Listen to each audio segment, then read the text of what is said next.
Hello. Hey mate, Uber for David. That's it. Welcome to your ride. Great to meet you. Thank you for joining me. Of course.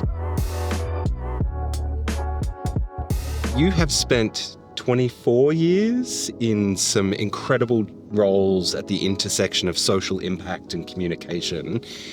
You've worked with everyone from Beyonce to Beckham and Ban Ki-moon. How has having that kind of access changed the way that you think about the impact that you can achieve through the moments you create? I mean, to be honest, Michael, that access hasn't really changed my view. It's always been the same old: right audience, right message, right time.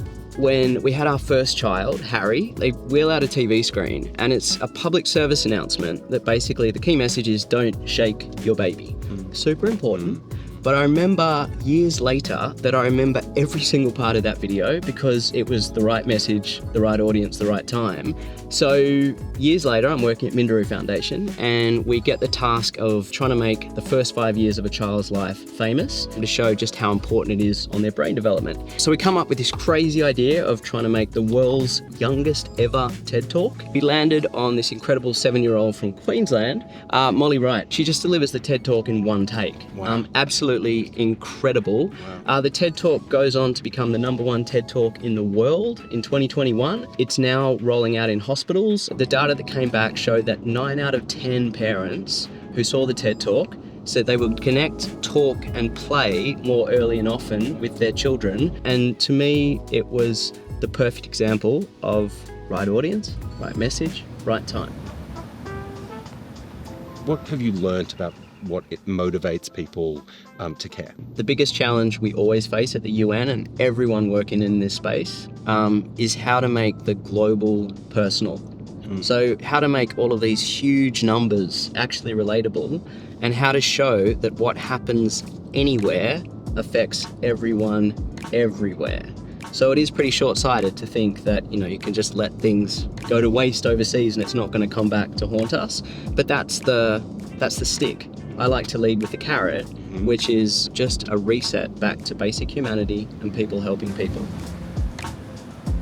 You've led truly global campaigns for initiatives like World Children's Day, World Humanitarian Day. How do you think about creating partnership and momentum that moves beyond a singular moment into something that truly sustains? So sometimes it's a direct link where, like this year, we're aiming to launch a sustainable funding platform, but sometimes it's more indirect. So in 2012, with Beyonce, we shot a music video in the UN General Assembly Hall for World Humanitarian Day, but it was really hard to equate that project with tangible change above and beyond just crazy social media reach. But then a couple of years later, working with Beyonce's team, we embarked on a project, Be Good for Burundi, which essentially built 80 wells and boreholes that brought clean, safe water to 160,000 children, women and men in Burundi. So what started on one side of the world as an audacious music video ended on the other, really helping to save lives and change communities. Most marketers don't have Beyonce on speed dial like you do, or flags fluttering behind them. If you take away some of that institutional firepower, what do you think are the things that you use in your method that marketers can replicate? So just to be clear, Michael, I do not have Beyonce on speed dial, and you might have to comp a UN flag in behind me. So my method is pretty simple. Do things for the right reasons. Best ideas often come from anywhere, not just the creative team.